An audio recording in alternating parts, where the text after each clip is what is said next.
welcome to my channel. My name is Jessie and today I'm going over my last set of 5-star predictions and making a few more. Before we get started though, please take a moment to like this video and subscribe to my channel to make finding my content just a little bit easier. My first set of 5-star predictions did not go great. I had 5 books and of them, only one of them was a 5-star read. And the rest were all kind of mixed results, which is kind of a bummer, but it's fine. My first 5-star prediction was Ace of Spades by Farida Abiki Iyamide. This book was a 5-star read. I absolutely love this book. I also have a reading vlog of this one if you want to check that out.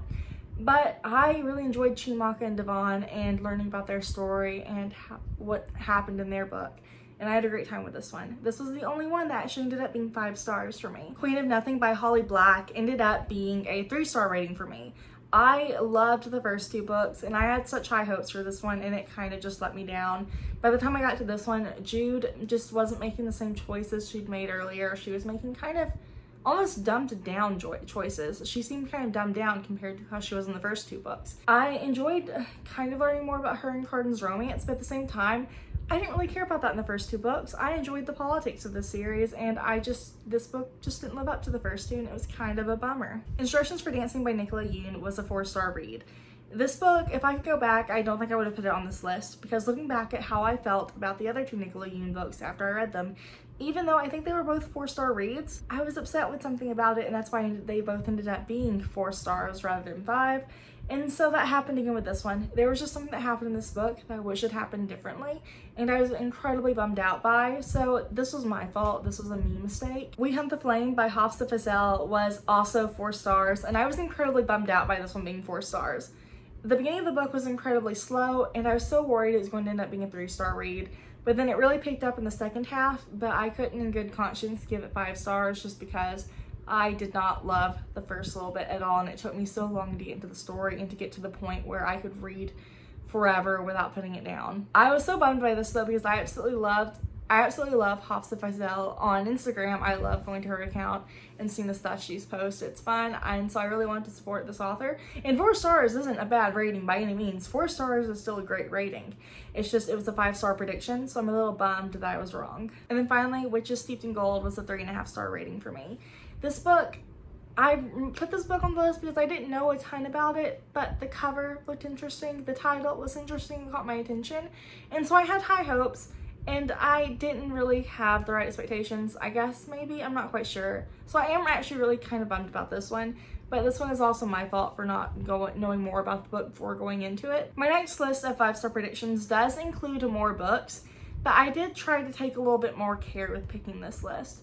It's not that I didn't try to take care of picking that last list, but I think I was so excited about the idea of creating a 5-star prediction list that I just focused on getting some books off my shelf. I think there's a couple books that are gonna be close to that on this list, but I think for the most part, I did try really hard to put more thought and effort into this 5-star list. I have this list sorted by genre. I have been really loving adult romance lately over the past several months, and so I do have a few books on this list that fall into that category. First, I have People We Meet on Vacation by Emily Henry, and this is on the list because I absolutely loved Beach Read. It was one of my favorite books of 2020, and so I'm really hoping I will enjoy People We Meet on Vacation as well. I'm hoping it will be just as good, if not better, than Beach Read. This book follows Poppy and Alex. They used to always go on vacations together, and then 2 years ago they had a falling out, and they are just now getting back on their feet and going on a vacation together again. This book, I'm not quite sure how it's going to go yet. I am also currently in this book. I'm currently not quite a third of the way through. I'm reading this for the February buzzword challenge prompt of, pronouns and possessives. So by the time this video goes up, my buzzword challenge vlog might already be up. So this book, you may already know the rating of, but I do have high hopes for this book just because I enjoyed Emily Henry's other book in the past and I've been really liking romances. Similarly, I have Weather Girl by Rachel Lynn Solomon, and this one is on the list because once again, I've been loving adult romances, and I also really loved The Ex Talk by Rachel Lynn Solomon whenever I read it last fall. I had a great time with that book. I had fun with the radio show setting, and so I'm hoping I'll have fun with the news station setting because one of the characters is the Weather Girl, and then I believe the guy, the love interest, I think he is a sports newscaster. I'm not quite sure. I'll have to double check, but I do have high hopes for this book just because, I had a really good time with Rachel Lynn Solomon's first book.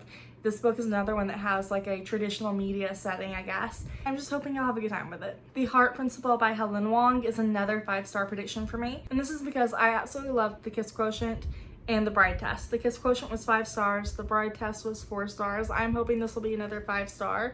And I've really enjoyed all the books in the series. I've had a great time with them. And so I'm hoping that will continue to last and will get me through this book. This book also follows Quan, who is the cousin in the first book, brother in the second book, depending, like on who the male love interest is. And so I'm really interested to see more of his character since he's, been around for 2 books now.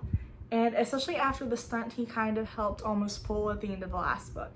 So I'm excited to follow his story and Anna's story. And I'm really hoping this will be a 5-star prediction, or will actually be 5 stars. I also have The Spanish Love Deception by Elena Armas. And this is on the list because it has kind of a lot of tropes I like, along with it being a adult romance book. This book is Enemies to Lovers. It's an office place romance. They travel to Spain. I think it has fake dating as well. These are all elements that I like, and I tend to really like these in romance books. And so I'm hoping that all together in this book, I will enjoy it as well. On top of it, I just heard great things. The cover is playing a little bit of a role because I like the light pink. I like seeing the 2 characters right here. So I do once again have high hopes. Razorblade Tears by S.A. Cosby is a book that I don't know if I would have picked it up without there being so much hype around it. But like after reading the hype and then, reading what the book is about, this is one of those books that I think I would normally like. So I think this is literary fiction, but I'm not 100% sure. But this follows 2 fathers after their sons have been killed in a hate crime because their sons were gay. And when their sons were alive, they weren't as supportive as they should have been. And now they're going to track down the killers and get revenge, I believe. This is one of those books that I think is going to be kind of hard-hitting and emotional. And it's one of those books that I wouldn't normally seek out on my own. But, other people say so much about it, it catches my attention. And this is one of those books that I kind of put off reading. But once I read it, I almost always love it. And so I'm really hoping this will be a 5-star rating. Now we're moving on to fantasy, which I feel like is kind of an iffy subject because fantasies can go anywhere. And so I did try to be a little bit pickier, but there's so many fantasies that I want to love and that I have high expectations for, but sometimes when I read them, they don't quite meet them. First, I have The Atlas Six by Olivia Blake.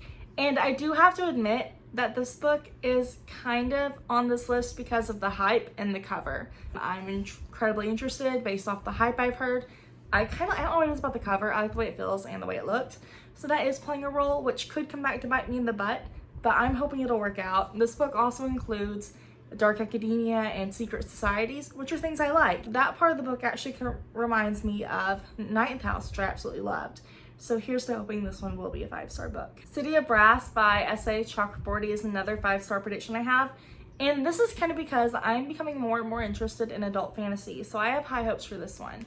This book follows Neri and Dara. Neri is a con woman, and she somehow accidentally summons Dara, who is a djinn, and they go off to the City of Brass together, which the summary says that Dara is bound to the city, so I feel like he's gonna end up betraying Nara and not Neri. I'm really interested to see where this one goes. I really enjoy fantasy for the most part. It just doesn't always get 5 stars, but the last adult fantasy that I've read, I really enjoyed and had a great time with, and so I'm hoping that I will have the same experience with this as well. The last 3 books are all YA fantasy, which once again is very iffy. The YA fantasy I had on my last list did not do great, but I still have high hopes. But I do know that fantasy I'm picky about once I actually get into the book. First, I have Bloodlight Magic by Lizelle Stanberry, and I will admit that the cover is what drew me to the book, but the summary is what kept my attention and made me want to read it. This book follows a girl who, in order to keep her magic, she has to kill her first love, and that just sounds incredibly interesting. I want to know what's going to happen. I want to know if she's actually going to go through with it. Is she going to find a loophole? And I think there's even going to be a second book out sometime this year. And so I'm just really interested, and I really hope this is a 5-star read. The Nature of Witches by Rachel Griffin is another 5-star prediction as well. This book follows a girl. She's a witch. She's a witch who is able to practice in all seasons or something kind of like that. And she is tasked with saving the world. And she has to make some sacrifices along the way. This is another one where I will admit the cover is playing a role, but I am also genuinely interested in how this story of witchcraft and magic is going to work. And so I'm excited into this one. I do kind of wish I'd read this in the fall, like last fall whenever I got it, because just the cover looks kind of fallish to me. but I can always read it this fall too. I don't have to read these all like this month. My final 5-star prediction in this video is Sorcery of Thorns by Margaret Rogerson.